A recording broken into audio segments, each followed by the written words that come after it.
Tankopanidam dukkha samudayam ariya satcham pahinanti me bhikkhave uppe ananussutesu dhammesu.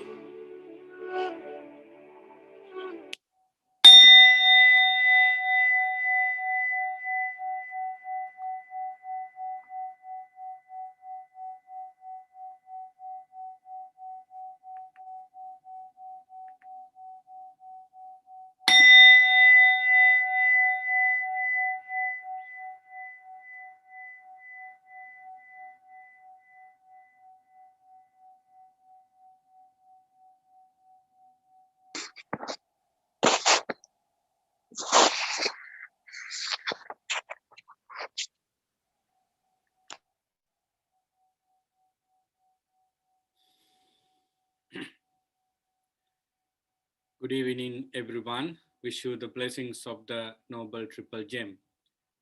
We are going to start this evening Sutta study class.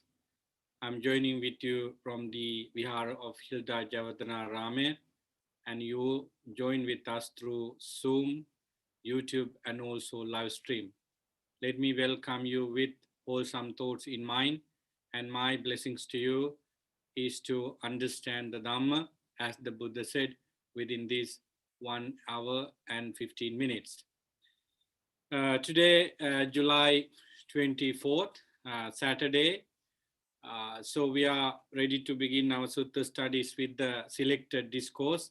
I think all of you enjoy this moment with the Dhamma during this class. And I so try our best to share the Dhamma and experience the Dhamma. Let me begin the Sutta study class by paying our homage to the Buddha 3 times, reciting the Namo Tassa 3 times in Pali and Sinhala. So join with me. Sadhu, sadhu, sadhu.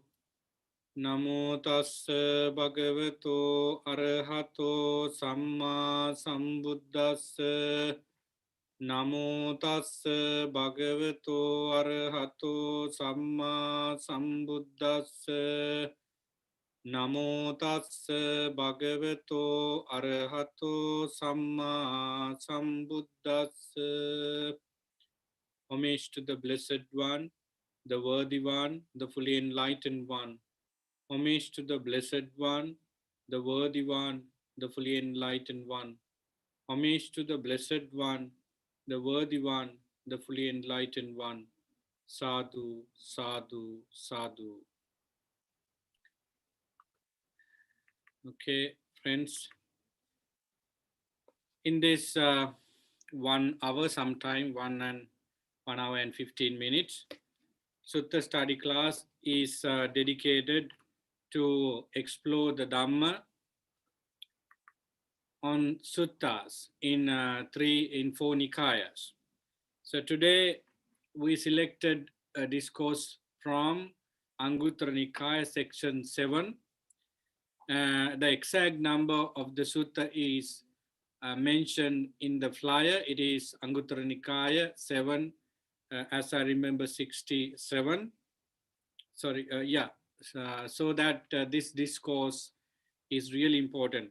The name of the sutta in Pali is Nagarupama Sutta.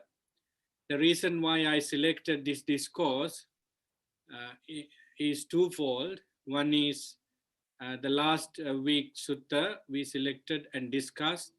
The simile at the end of the last week sutta was about a city, and then at the same time, at the end of the discourse, one of our friends suggested the idea of having this particular Nagarupama Sutta for the next discussion, so that I see the connection theoretically and also the interest So that I selected this Nagaropama Sutta from the Anguttara Nikaya.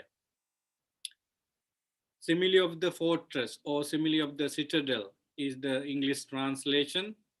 Before we go into details of the discourse, I would invite you to think that this kind of discourse is really important for each and everyone uh, to understand the Dhamma in a simple way, because there is a simile given by the Buddha to understand the deep Dhamma.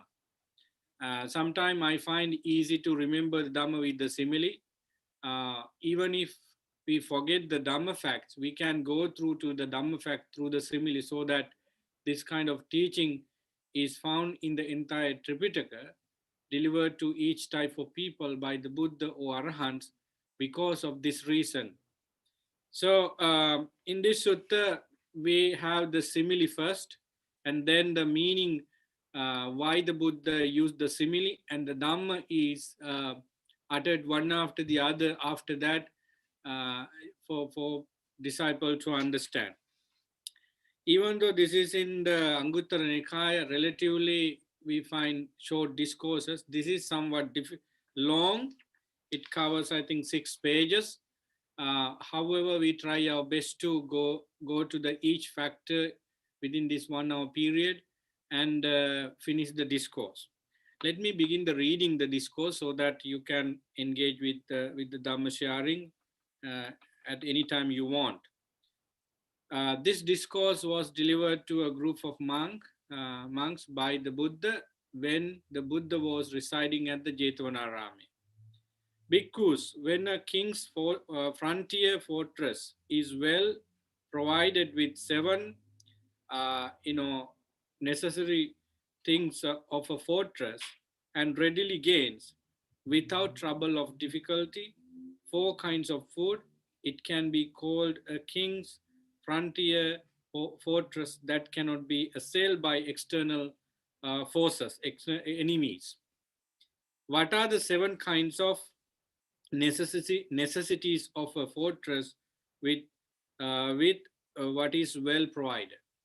So if a king protects his city well, he would have built a fortress. And since you have been to fortress that have been coming from ancient time, maybe in Canada or maybe in Sri Lanka or elsewhere in the world, you come to know what kind of fortress they had built to protect the city from enemies. It is not only a wall, but many security places, and people are set to watch distant places from the fortress, and they have built so many uh, important places on the wall of the fortress so that they can protect the city. Not only that, nobody can go closer to the fortress easily because they have built some other channels of water, and they put crocodiles into the water, perhaps some obstacles like traps. So many things are there so that people could not infiltrate a fortress without the support of some sort of internal support. So we can see this from each type of fortresses built by ancient king. So I think you all know about this. So here, what are the 7 kind of necessities of a fortress with which it will be provided? Do you see that how the Buddha's knowledge about mundane things? If he wanted to know something, he could. And on the other hand, Buddha was a prince, and he would be really smart on this kind of things as a royal, so that he can take them as necessary to illustrate the Dhamma. So he talks about the qualities of a fortress. Here, Bhikkhu, in this king's frontier fortress, the pillar has a deep base and is securely planted, immobile, unshakable. So the first necessity of a frontier fortress is the pillar. Um, a king's frontier fortress is well provided with this first necessity for protecting its inhabitants and for warding off outsiders. So there is a pillar that is built inside the or outside the uh, that huge wall, and people get into that through steps inside of it, so that they can watch the whole city from that. Perhaps in army bases you can see this kind of huge high pillars. On top of that pillar, those pillars, a couple of soldiers always look for around, look everything around in the bases with a light, huge light in at night, so that it is very difficult for anyone to come closer to the fortress without their notice. So this is the first important thing for the king's frontier fortress. Again, in the king's frontier fortress, the mortar is dug and deep and wide. This is the second thing. If you go to Sigiriya, uh, for example, you can see this moat or the kind of huge channel of water around the fortress. In that, you do not find, in that, you have water and deep. Not only that, some dangerous animals like crocodiles and big fish are always fed with various food, so that they protect, uh, they kill anyone who actually jump to the water.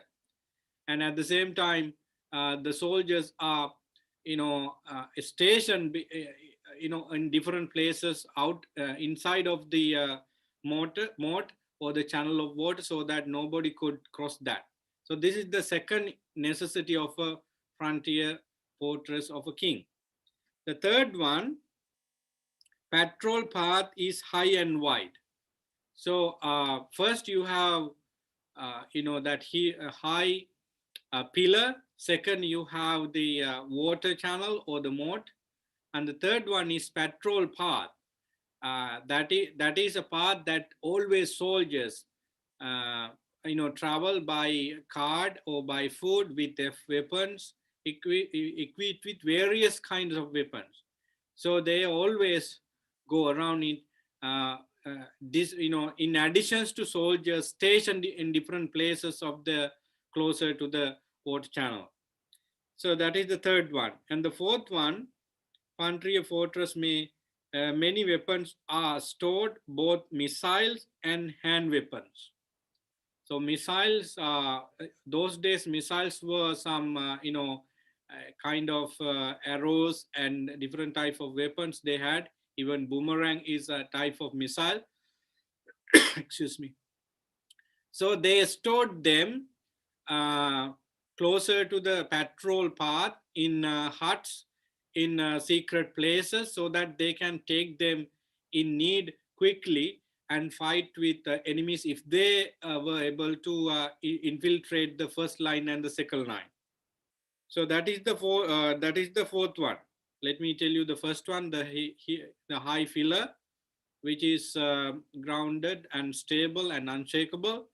And the second one is that water channel with crocodile and other dangerous animals. And the third one is patrol path. And the fourth one is weapons stored somewhere close to the patrol path. Then the fifth one is many kinds of troops reside inside, closer to the patrol path, and in that area, uh, troops that use elephants and horses and bullock carts. Then there are many names in the sutta, such as dart bearers, camp marshal, food servers, then archers, uh, frontline commanders, great bull warriors, attack soldiers, shield bearing soldiers, domestic. According to the Buddha's time, he gave all this information, but today we have to turn, into different names.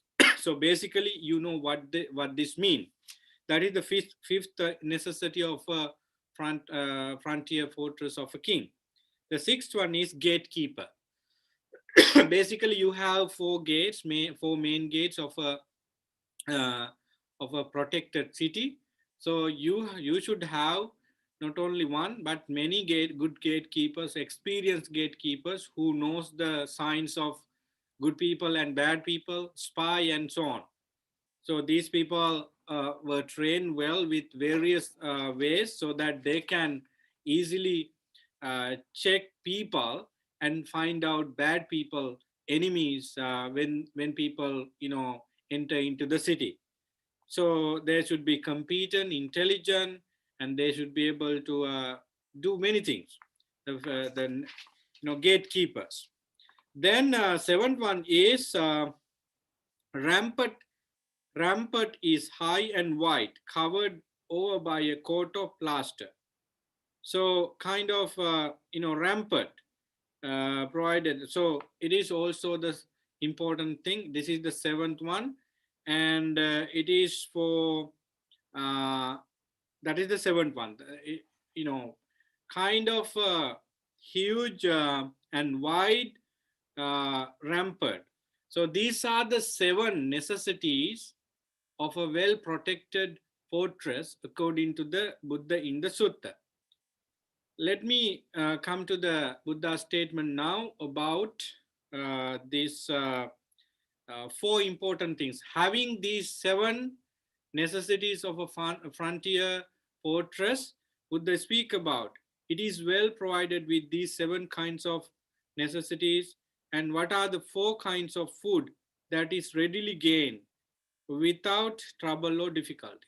So when the city is protected in many ways, including those seven things, there should be enough food for the king, for the soldiers and ministers and royal family and people in the city to eat. If there is any difficult situation, for example, the huge army, come and cycle the city. So now you cannot go to the forest or anywhere else to find out food. So you would be able to gather and store enough food for several months. This is being done by the king always because they always fear about invaders. So now Buddha talks about based on the experience he had when he was a prince, that there should be four types of food stored in the inside the city. Here bhikkhus in the king's frontier fortress, much grass, firewood, water are stored up for the delight and relief and ease of its inhabitants and for warding off outsiders. So grass, firewood. Why do we need grass inside the city? Because you use elephants and horses and other animals, cows, for different reasons. Definitely for fighting, you use elephants as and horses, for the vehicle, for the carts, and then you drink milk and ghee and butter. Everything is taken from the cow milk so that you have enough cow, and for the cow you need grass and food, water, definitely, and store off. When you have these things, you can survive. That is the meaning. The second, again, in the king's frontier fortress, much rice and barley are stored up for the delight and relief and ease of its inhabitants and for warding off outsiders. So basically, you should have rice, barley, and any food you eat always for all the inhabitants in the city. Because not only food for the animals, you should have food for the people as well. Again, in the king's frontier fortress, many foodstuffs, such as sesame, green grain, beans, are stored up for the delight. So, rice and barley are main food, and you should have other necessary food items as well, namely sesame and green gram, beans, type of vegetables, type of other food items. Then again, in the King's Frontier Fortress, many medicaments, ghee, butter, oil, honey, salts are stored up for the ease and benefits of inhabitants. So basically, food items, water, and medicine, those are the things you need to provide within the city, uh, in order to survive. Not only the frontier fortress should have those seven important things. You should have these four types of food inside the city in order to face the challenges that is coming from any directions. So this is the Buddha's take. These are the four food that is readily gained without trouble or difficulty. So in terms of thinking of food, you shouldn't be having any problem, any shortage of any food, so that the people are psychologically okay and support the king, and then your physical energy is okay to fight, so that everybody is happy. But if you miss one of these things, there is a great danger of invading invention of the city, because if you lack of one of the food items, people might fed up with the administration, and they might go into the village and the forest, and then they will be caught up by the enemy, so that they will be used for different reasons. So that is not the secured way the king think of in terms of protecting. So we do not want to go into details of the simile, because we need enough time to understand the dhamma behind this simile. So when bhikkhus, a king's frontier fortress is well provided with these seven necessities of a fortress, and when it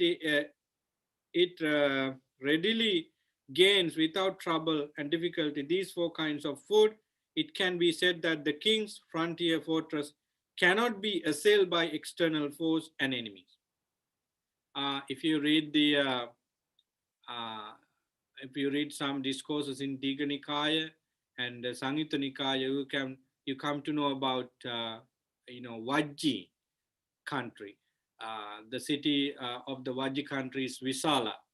So these Vajjins are the examples of the unity and the strength of the Buddha's time. So sometime Buddha takes the example of the unity of Vajjin and said bhikkhus that they are united so that nobody can defeat them. Even the king Ajatasattu and King Kosala could not do any damage to Vajjins, though despite their small territory as well as the number of people, because they are strong because of the unity.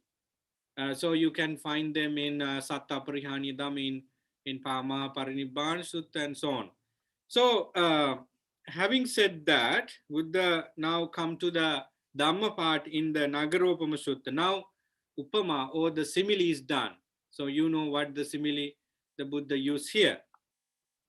Uh, so too bhikkhus, when a noble disciple possesses seven good qualities, and when he gains at will without trouble or difficulty the four jhanas that constitute the higher mind and are pleasant dwelling in this very life, he is then called a noble disciple who cannot be assailed by Mara, who cannot be assailed by the evil one. That covers everything. So this is the statement of the discourse in which many things are included. This is the core of the sutta. If a disciple, whether a bhikkhu or bhikkhuni or upasaka or upasika, possesses seven good qualities, these seven good qualities are not aliens to this disciple. He or she has been practicing them. Then he or she is not finding any difficulty to get them immediately, because you have been practicing. them over and over again. That's why Buddha used at will without any difficulty and problems. Whenever you want to recall these 7 good qualities, you can, because you have been practicing them. For example, if you attend to jhana always, or at least you try to, you meditate and try to get jhana, your tendency is to do meditation always. You do not find any difficulty to focus the meditation subject because you have a training now. So when you constantly engage with something, you can get into over and over again without difficulty, even with will. For example, if you are very good practicing on anapanasati, you can do anapanasati without any problem, even when you are, sitting in the bus, in the train, in the plane. Even you can get some of the experiences of anapanasati while you are driving. I'm not telling that you should do anapanasati while you are doing these activities, but your experience compels to you to get some sort of experiences of anapanasati on these different postures, because the secret is your constant investigation on it. So friends, that's why Buddha said here, at will, without trouble or difficulty. Akichalabi, akasiralabi, nikamalabi hoti. The Pali word the Buddha used. So now, 4 jhanas. So time to time, because you have 7 treasures, 7 important qualities, time to time, you engage with meditation just to experience the first jhana, second jhana, third jhana, and fourth jhana, so that as a result, your mind is rightfully, perfectly guarded against the influence of the evil one, the Mara. Here, Mara is, for some people, could be thought as that particular deity. For some people who do not believe on such deity of called Mara, could think about the mental, defilement. So I'm not talking about anything you think about. Basically, just evil, unwholesome states are not powerful enough to disturb you, because your mind is well guarded and protected by 7 good qualities, as well as the 4 type of food. It is really interesting. Now we can think of how the Buddha, uh, you know, enclose the Dhamma into this particular discourse and explain something very beautiful. Let me continue reading. If you have any questions or additions or comments, please just unmute your mics and talk, because I'm not looking at you and I cannot see you even if you raise your hand through Zoom. So just unmute the mic and talk if you want to questions or comments. What are the 7 good qualities that he possesses? Just as the pillar in the king's frontier fortress has a deep base and is securely planted, immobile and unshakable, for the purpose of protecting its inhabitants and for warding off of outsiders, so too the noble disciple is endowed with faith. He places his He places faith in the enlightenment of the Tathagata thus. The Buddha is an Arahant, perfectly enlightened, accomplished in true knowledge and conduct, fortunate, knower of the world, unsurpassed trainer of persons to be tamed, teacher of Devas and human, the enlightened one, the blessed one.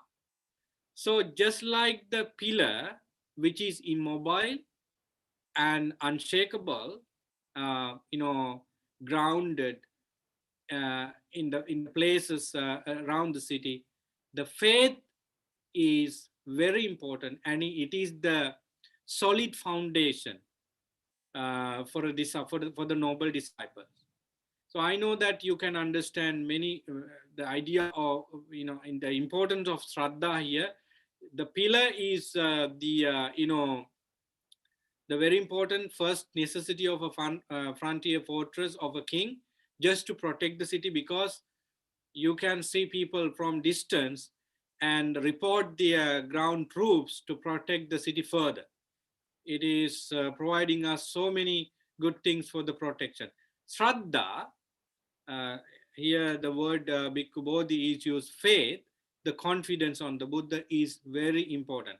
Unless you accept the Buddha is fully enlightened and had all kinds of knowledges, how could you believe his teaching? So that's why many suttas witnesses that the shraddha on the Buddha come in the first place along with sammaditi. There you actually get the other important things quickly because you have shraddha. We do not talk about amulika shraddha here.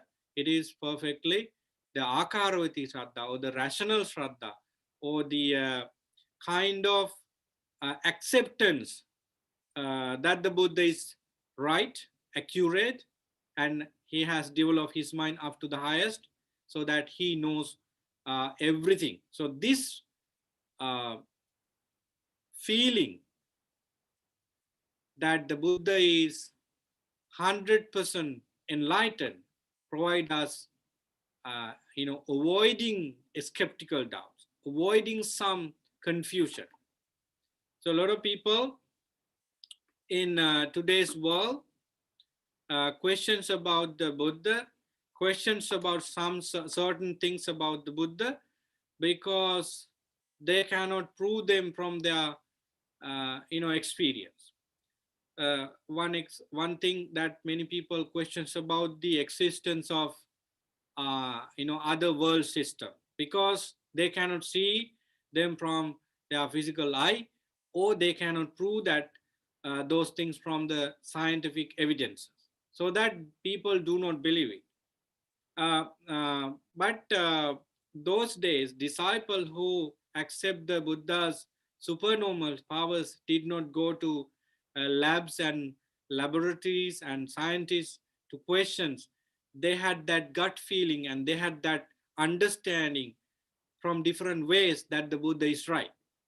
So if you had the questions about the existence of, uh, you know, those unhappy places and places where luxurious things exist like divine world, I think the Buddha has given the answer. Just develop your mind into samadhi and then to special knowledge so that you can see them, because your dimension of perception would be increased or changed completely so that you can see them not from your physical eye but from your wisdom. So that is what the Buddha said. So basically, Shraddha, our point is, Shraddha is the first pillar or treasure a noble disciple should have in order to protect his mind from the Mara. So when you have Shraddha on the Buddha as such, as we mentioned in the Itipiso stanza, you are fully confident and fully protected from some sort of defilement. Let me go to the next one. Just as the moat or the channel of water or the water stream in the king's frontier fortress is dug deep and wide for the purpose of protecting its inhabitants and for warding off of outsiders, so to a noble disciple has a sense of moral shame, what we call in Sinhala lajja, or moral shame. You are shameful to do unwholesome things for you and others equally. That is called moral shame, lajja, hiri in Pali. He is shame of bodily, verbal, and mental misconduct. He is ashamed of acquiring bad, unwholesome qualities. With a sense of moral shame as the mode, the noble disciples abandon the unwholesome and develop the wholesome, abandon what is blameworthy and develop what is blameless, and maintain himself in purity. He possesses this second good quality. So the second good quality is moral shame. You are afraid, you are shameful to do any bad things just because of sin or unwholesomeness that follows you, and suffering after that. Even if you are living alone, nobody is around you, you are ashamed of doing bad things. Sometimes people do not do bad things when they are with the community, with the group, but they might be doing some sort of misdeed when they are alone because nobody noticed. But the Buddha's recommendation for bhikkhus and bhikkhunis and upasaka and upasikas to be mindful about this, and it is only for you. Even if you are in the forest alone, you should be shameful of even thinking about something negative, right? So those who have not destroyed the kama raga and patiga might have uh, some sort of unethical thinking, right? You might, it's quite, simple thing to understand that whether you are a bhikkhu or a bhikkhuni or layperson, in the effort of suppressing your emotions, you might get them strongly because you are trying to suppress them. This is the place where many people talk about suppressing emotion doesn't work because they come up just like the ball under the water, and when you release it, it comes up. It happens to some characters. I came to know about some monks in the last couple of centuries that they meditated at the in the forest, deep forest, and as soon as they come to the village for different reasons, they had caught up of some unethical behaviors because they could not stop that negative force in their mind. How these negative things come out? Because uh, there are so many reasons for that. So basically, this is why people talk about understanding our mind emotions, as they are provide us the platform for us to control these emotions. So we do not go into details because we have to cover everything today. So the second important quality for a noble disciple is moral shame. The first one is Shraddha, or the confidence on the Buddha, and the second one is moral shame. The third one is compared to the patrol path. It is according to the discourse, a noble disciples dread wrongdoing. He dread bodily, verbal, and mental misconduct. He dreads acquiring bad, unwholesome qualities. And with moral dread, this is fear. Previous one is shame, hiri, or you are shameful of doing something. And the third one is fear of doing bad things. Um, Verbal, physical, and mental in every ways. And so noble disciple abandon the unwholesome and develop the wholesome, abandon what is blameworthy and develop what is blameless, and maintain himself or herself in purity. So this is the third quality of a noble disciple. So this is compared to the patrol path in the Nagaropama. Just the fourth one is just like the weapons stored in different places outside the fortress, but in between the water channel and all these other things. Uh, a noble disciple has learned much, remembers what he or she has learned, and accumulate what he has learned. The Pali word Suttadara, Sutta, you have learned a lot about the Dhamma, about how your mind and body works based on the Dhamma. So you are a scholar, you are a learned person on the Dhamma. Those teachings that are good in the beginning, good in the middle, and good in the end, with the right right meaning and phrasing, which proclaim the perfectly complete and pure spiritual life. Such teaching as these he has learned much of, retained in mind, recited, verbally, mentally investigated, penetrated well by view, with learning as his weaponry, the noble disciple abandoned the unwholesome and developed the wholesome. So here there is there is an interesting phrase. We need to read the teachings of the Buddha and retain them in mind and recite it verbally, mentally investigated, penetrated well by view. In order to be a very learned person on the Dhamma, you have to follow these methods. First, you read, then you keep some information in your mind. I know that in the first reading, you cannot remember everything, but you can put salient features of the discourse or the facts in mind in the first reading. Some are very good in this, some are not. It's fine. So if you are not good in remembering things, you can write them down and keep them in small papers and put them in the car. I used to remember some useful statement of the discourses just by writing them in a piece of paper and put them in my bag. So when I take the train or the bus to come to Toronto or from Toronto to Ottawa, I used to keep them and look at them.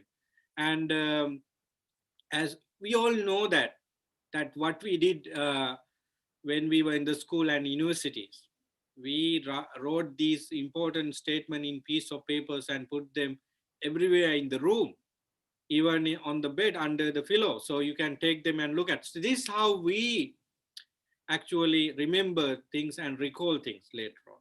So this should be done by disciple who want to know more on the Dhamma, so that they can provide a good service for Kalyana Mittas. So as a result of this constant practice, in many ways, you can remember what exactly the Buddha said. It is a kind of store of weapons of the Dhamma, so that you can take them in order to defeat your own defilement. So there may be attacks from defilement time to time. How do you fight with them if you do not know anything about the Dhamma? So that you have to remember there are no good monks and good people around you always. You must be alone somewhere. And how do you manage your negative thought? You should have these weapons, Dhamma weapons in you. So that is the fourth quality. The fifth one is just like the troops of the different troops of the king. The noble disciple has aroused energy for abandoning unwholesome qualities and acquiring wholesome qualities. He is strong, firm in exertion, and not casting off the duty of cultivating wholesome qualities. With energy as his troops, the noble disciple abandoned the unwholesome and developed the wholesome. So the virya factor is compared to the troops.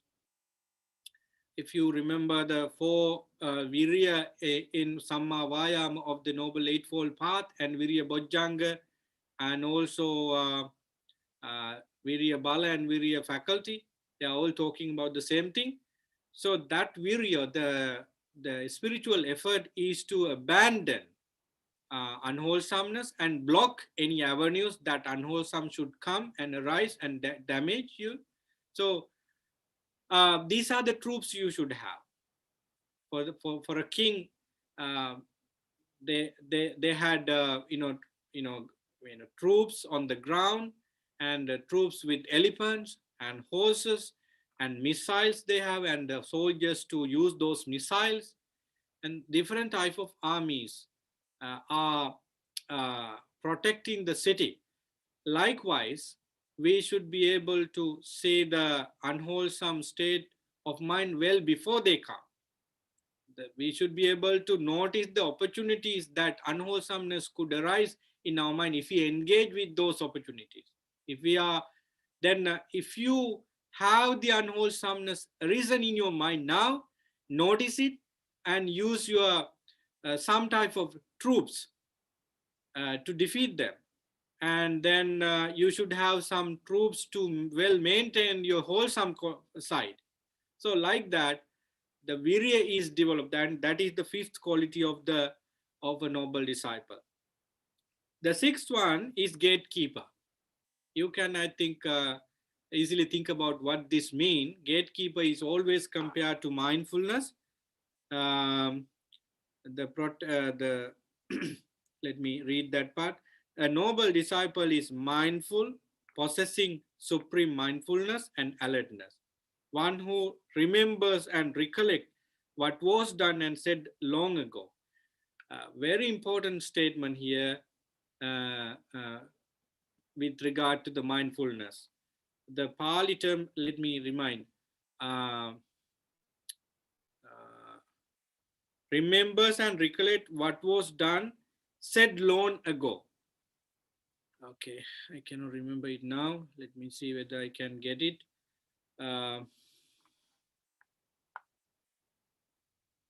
Chira katampi, chira basitampi. Chira katampi, chira basitampi, anussarita. These are the Pali terms Buddha used. Chira katampi. Chira means long time ago. Katampi, you said. Chira, long time ago. Katang means did. Something you did long time ago could be recalled. Chira basitampi. Chira means long time ago. Basitam means said. So you could be able to recall what you said long time ago is a part of mindfulness. People think loosely understand that mindfulness is only about watching the breath, watching the feeling, and that's all mindfulness. Of course, we have that part of the mindfulness as a and but another part is the memory. You would be able to remember what you said. Remember what the Buddha said at the one of his last couple of years. He said to monks that my body is feeble, just like and just like a old cart. But monks, my memory is same. My memory now is same as when I was 35 years. So even if four great scholarly monks on Tripitaka, on the whole entire Buddha's teaching, come and ask questions together at the same time, I could remember all these questions without even forgetting a letter on it and answer all the questions without any problem. The Buddha said this statement when he was close to 80 years old. So look at the Buddha's memory and those arahants, because they have clear mind. Their mind is not disturbed by anything outside, so that their mind is just like a clear glass. They can keep a lot of things in their mind. It doesn't mean that many arahants could remember many things, but there are special one like Venerable Ananda. So sarita, anusarita, chirakatampi, chirabasitampi, these are the Pali terms Buddha use. So remember this discourse Nagarupama Sutta. It is the sutta Buddha explained that memory is a part of mindfulness. So that is the seventh quality. The sixth quality. Now we go to the last one of the seven. Just like the frontier, rampart, in the king's frontier fortress is high and wide, covered over by a coat of plaster for protecting its inhabitants and for warding off outsiders. So to a noble disciple is wise. He possesses the wisdom that discerns rising and passing away, which is noble and penetrative and leads to the complete destruction of suffering. With wisdom as his coat of plaster, the noble disciple abandoned the unwholesome and developed. So the seventh one is wisdom. What kind of wisdom is that? It is the wisdom to say the arising and passing of all phenomena. Udayattagamini panya in Pali. So this particular wisdom is the ability to see things arising and passing away. So that is the seventh quality that a noble disciple should have in order to defeat the Mara, in order to protect his or her mind from the Mara, unwholesome thoughts. We continue reading the next couple of lines too, just to come to the end of the important statement of the Buddha. What are the four jhanas that constitute the higher mind and are pleasant dwelling in this very life, which he or she gains at will without trouble or difficulty? So, as you know, just as much grass, firewood, water are stored up in the king's frontier fortress for the delight and ease of inhabitants, so too, secluded from sensual pleasures, secluded from unwholesome state, a noble disciple enters and dwells in the first jhana. So the grass, firewood, water are compared to the first jhana. I do not go into details of the jhana qualities. As you know, first jhana is the first, hallmark of the journey to enlightenment. If you want to see what the nirvana is, just go into first jhana, avoiding five hindrances. The joy and happiness and the relaxation you experience is beyond the explanation. So if you haven't, felt that kind of pleasure, I would recommend you to get it either by meditating or just by, you know, uh, having yoniso manasikara. Uh, if you cannot do it, just go to a teacher who does that over and over again and get some tips. So getting into first jhana is quite enough for you to understand what kind of teacher we have as the Buddha, and what kind of Dhamma we follow, and what kind of noble Sangha we associate in day-to-day life, and what is Nirvana as well. So you feel it well. The second one, as you rightly guess, is the second jhana. In the simile, we have rice and barley and all these main food are stored. The second jhana is a kind of secure and important place in the four jhanas, because you cut off vitakka vichara, applied and sustained thoughts. Kind of sankara is taken out, and your mind reach to higher jhana, higher samadhi there in the second jhana. So that is compared to the rice and barley, main food items. Then third jhana, food stuff like sesame, green gram, beans, and all kinds of vegetable stuff are compared to the third jhana. Uh, don't go to and think that these similes are not fit for the qualities of the important Dhamma variety. Of course, yes, but simile means to understand a part of the Dhamma uh, that is used for simile. Simile always may not be the 100% fix for the Dhamma fact with the use, but simile is giving some sort of colors and clear path for us to understand the Dhamma. So with regard to the third jhana, you experience so much, equanimity, upekka, and your mind is in an undisturbed position.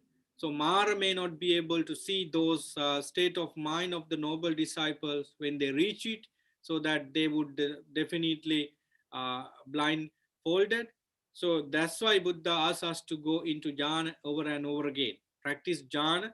That is the path for speedy way for practicing noble eightfold path. And the last one is the fourth jhana, and in the simile, ghee, butter, oil, honey, and salt, medicinal stuff are included into that.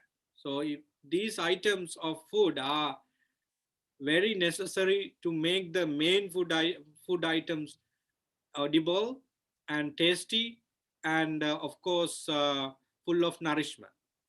So medicinal stuff. So when you enter into the fourth jhana through the third jhana, it is the perfect place for you to get the asavakya, and also uh, gaining supernormal powers and knowledges.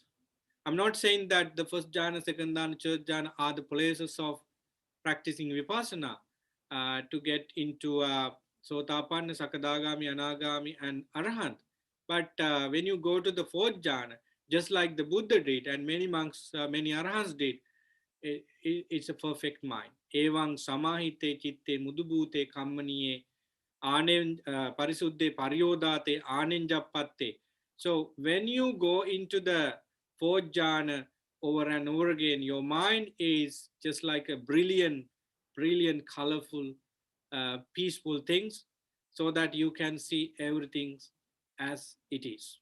It is very easy for you to do many things there, either to go to supernormal powers before asavakya or just go to the asavakya directly.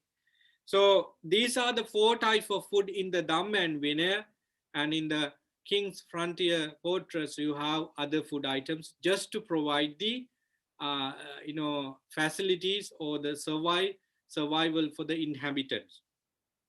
These are the four jhanas that constitute the higher mind and are pleasant dwelling in this very life. So Buddha's path is not a difficult one if we understand the true meaning of it, and it is not a suffering.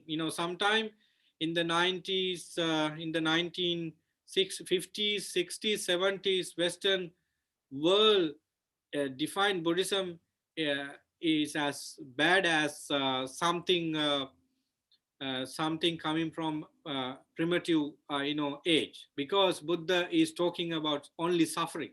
Dukkha is the main topic of the Buddhism, so that Buddhism is taking people to experience torture. That is one allegation that some people had for Buddhist and Buddhism, but later on they came to know that Buddha talks about suffering just to alleviate it and find a way out of it. So, with jhanic experiences, this practice on Noble Eightfold Path makes sense that it is so peaceful path.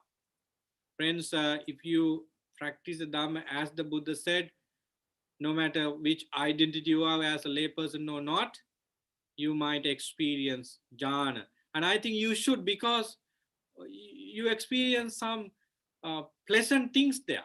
Ditta Dhamma Sukha Vihara, pleasant abiding in this very life. When a noble disciple possesses these seven good qualities, and when he gains at will without trouble and difficulty these four jhanas that constitute the higher mind and are pleasant dwelling in this very life, he is then called a noble disciple who cannot be assailed by the Mara, who cannot be assailed by the evil one.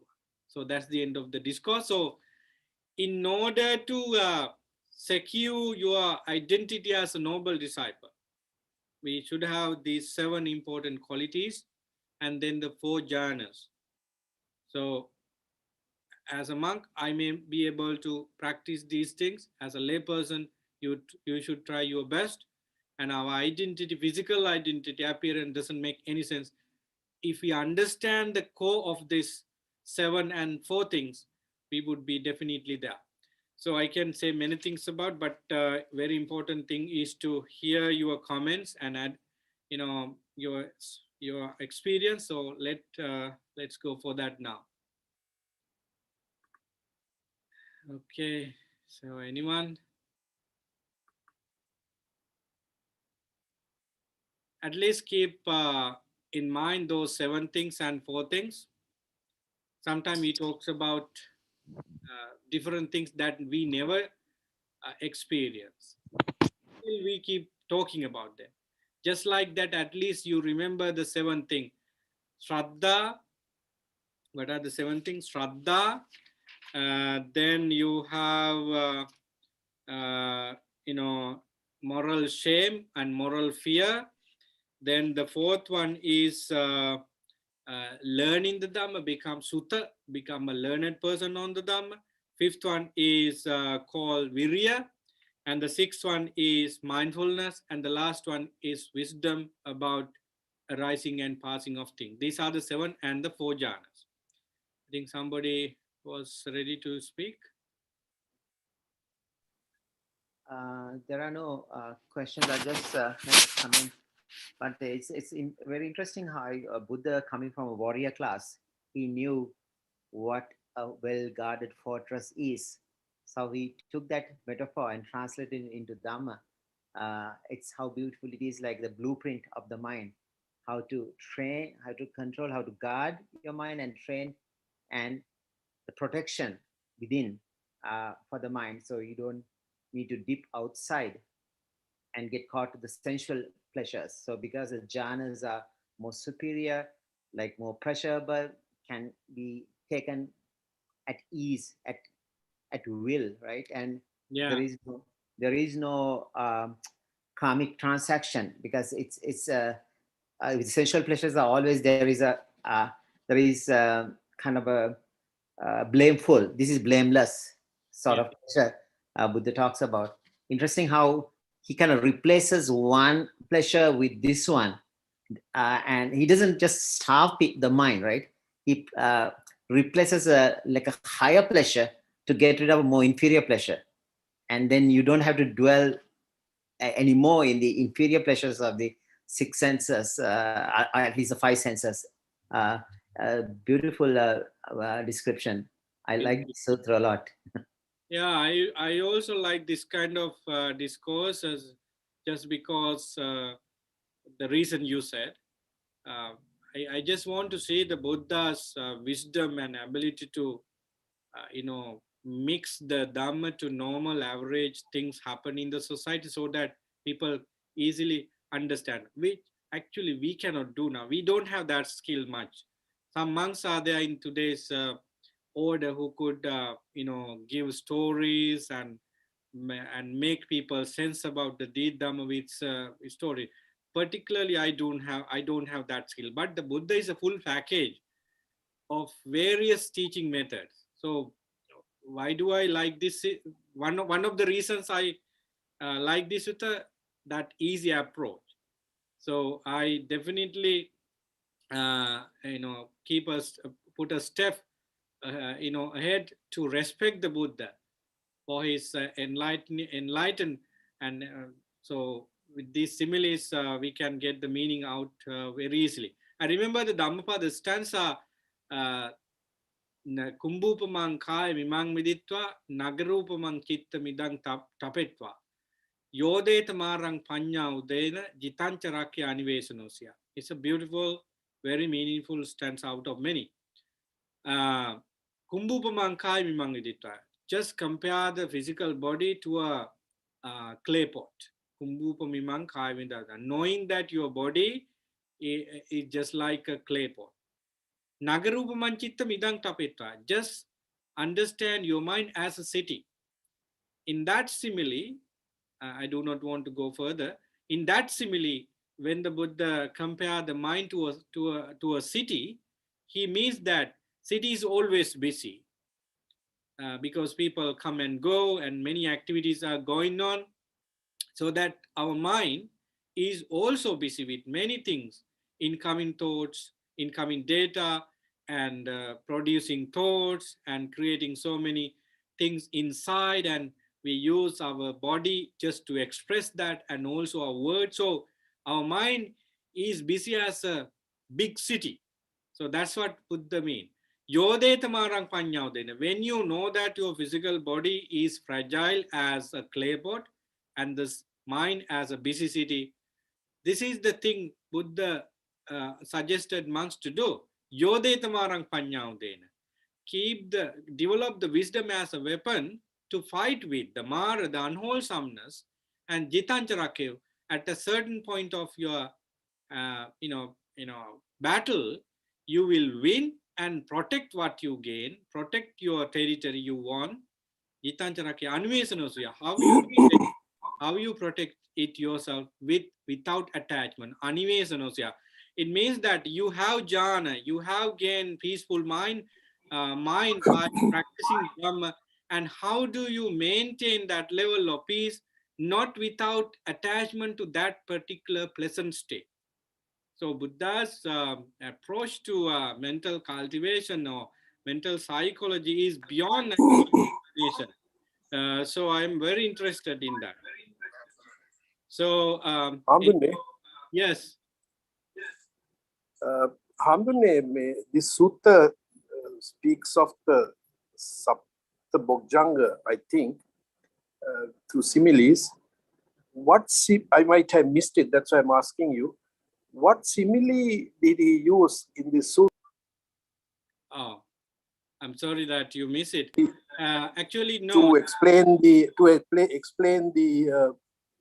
four jhanas. What Okay. simile did he use to explain the four jhanas? Yeah, so I'm sorry that you missed the class. Actually, these 7 factors are not the 7 factors of enlightenment. These 7 are quite in line with the Saptaredane. In Pali, Buddha talks about the 7 type of treasures. But one is different from one of the 7 treasures is not here, but this is quite similar to the Satta Redani, not the 7 factors of enlightenment. And the second one is, as you said, the simile for the jhana. 4 jhanas are here, the 4 types of food. Food for the animals like grass and what you call water and anything for the animals.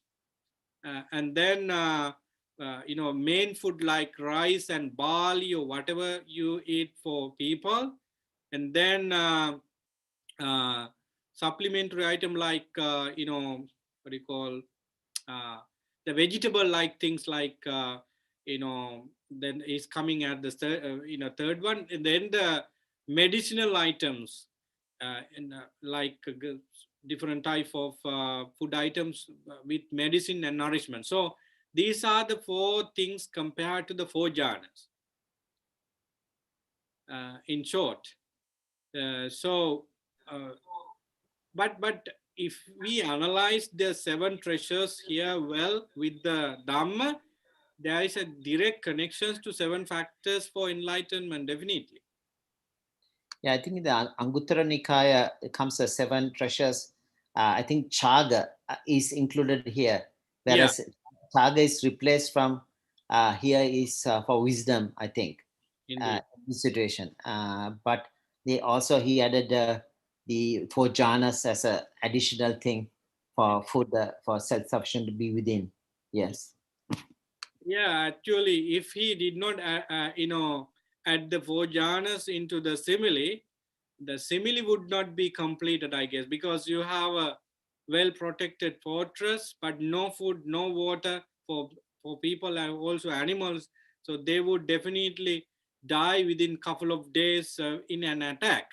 So now they have enough food items, medicine, and for both men and animals, so that they are well protected. So think about the gist of the Dhamma with the simile. If you have food, if you have medicine, do you need to go out and buy things in this corona period? Because if you do not have anything at home, you have to take the risk and go to the people and buy things. But if you have enough food item, medicinal items, and other items in the house, you can survive and you are safe. So when it comes to the Dhamma, if you are a disciple who could practice jhana over and over again, it means that you are away from 5 hindrances many of your time during the day, which means no new akusala, unwholesomeness in your mind arising, but you have underlying tendencies. But even with jhana practices over and over again, you weaken the underlying tendencies, which is the important thing to understand. That's why Buddha asks us to practice jhana always. You take a step and practice jhana, so you weaken the asavas and sanyojanas and anusayas and all kinds of unwholesome, deep-rooted unwholesome state. So as a result of weakening them, there would be a moment that you can take some of them out from your mind.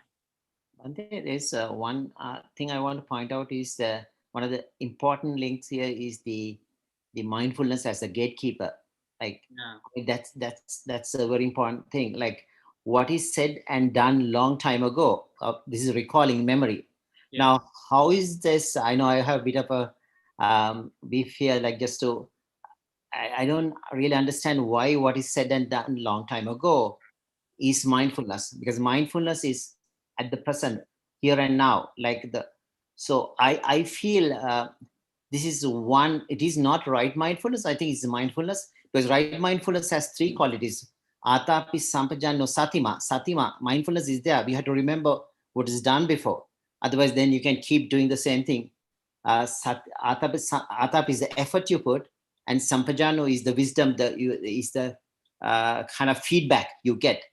So all three together, the qualities of mindfulness cause right mindfulness. That is happening in the present moment. That is called, it's a working memory.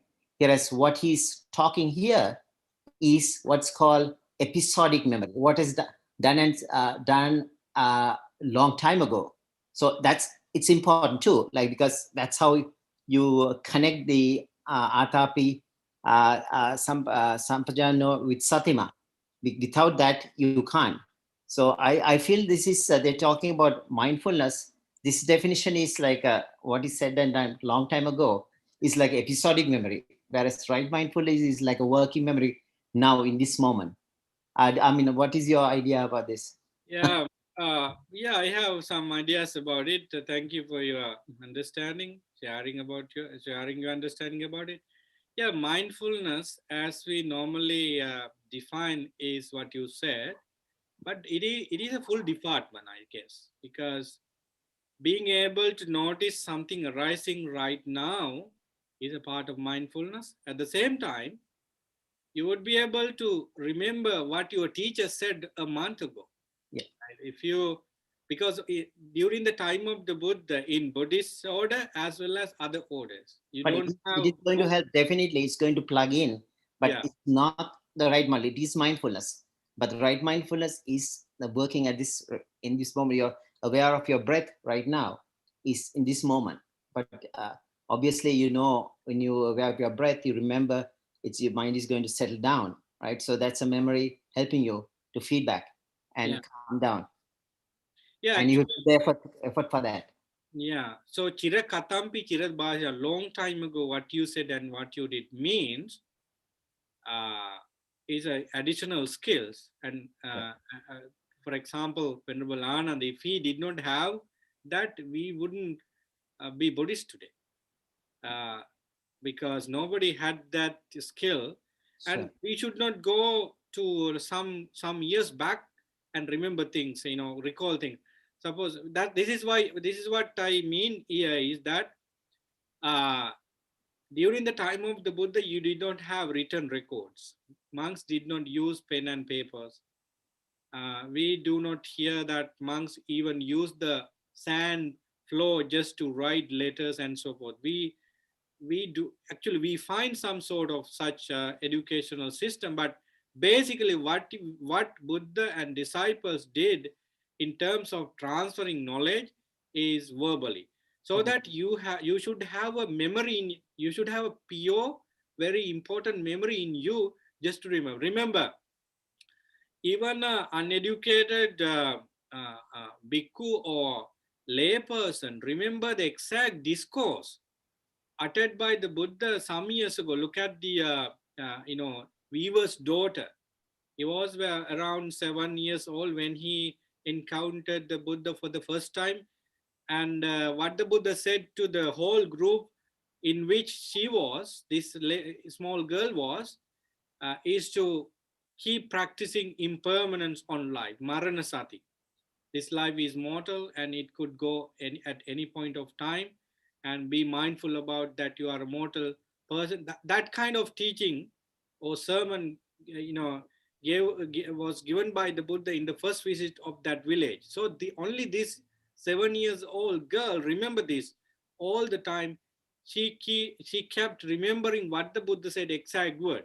So after 3 years, Buddha returned to that village, and now she is getting ready. Actually, his mind was ready to cut off the Sakkaya Ditthi, Vichikicha, Silabhata Paramasa. Buddha saw from his psychic power that this girl took my message well at the first visit, and she has been practicing that thoughts over and over again, which means she remembers my statement every day, and now she's able to attain Sotapanna with my further instruction.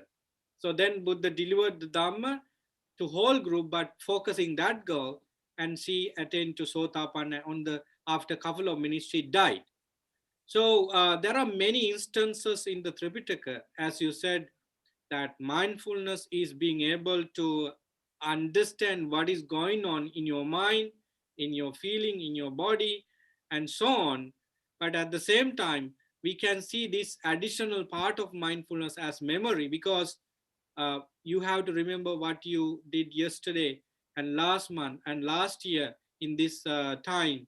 And if you have that, it is providing you some support. Let me add this thing as well. With regard to the memory as a part of mindfulness, you should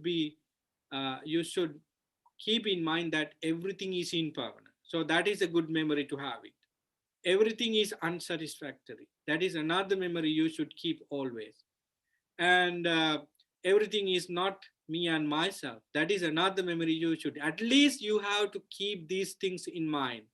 And of course, we know Sila, and we know some suttas by names and so some factors. Even if we do not, practice memory, or even if we do not take a special measures to practice memory, it is being developed when we focus our body and mind and in this present moment. It has been developing as a automatically in our mind when we do the right thing with regard to mindfulness in this present moment. That is my understanding about memory. Even those days, like that's the only thing we can depend on, the memory. Like there were no books, Yeah. right? And everything was like oral transmission. Now I think we have too many options. Now I think our memory is really kind of, because we have computers, we can just search a sutra very quickly. We don't have to remember anything as those days. But those days, like everything was, until we had books to write it down, right? So memory was an important part, as you said. It's an important fact. Doctor, what when we were young monks, we didn't have any devices, so our memory was really good, and we had that practice. But now we use those computers, iPads, phones. Devotees offered them us. Now we rely on them. Yeah. I see the disadvantage of using them because we do not take any daily practices to keep our memory in tune. Actually, it is a faculty in our mind that we all should give some practice every time so that we can remember many things. Some people have that as an inborn skills, but we are not that type of people. We are very hard working people, then only we can remember something. Now it's completely, not completely, but into a greater extent it's gone, because we let computer, the iPad and the phone remember numbers. Actually, we cannot remember numbers now. Even I remember the temples, two temples, telephone number that is over here, and also Mississauga temple. That's all I remember. But because yes. Oh, sorry. I think I cut in there. Sorry. Although mindfulness as a practice is the moment or the present, the tendency of the mind is always it actually swings from past to the future. So you cannot sort of define and say, oh, now, the mind is this or mind is that. But the function of the mind is always to project forward and think of because this moment is gone in the next moment. This moment becomes the past, and so but in that respect, now, even if you think of the past or the future, is happening right now.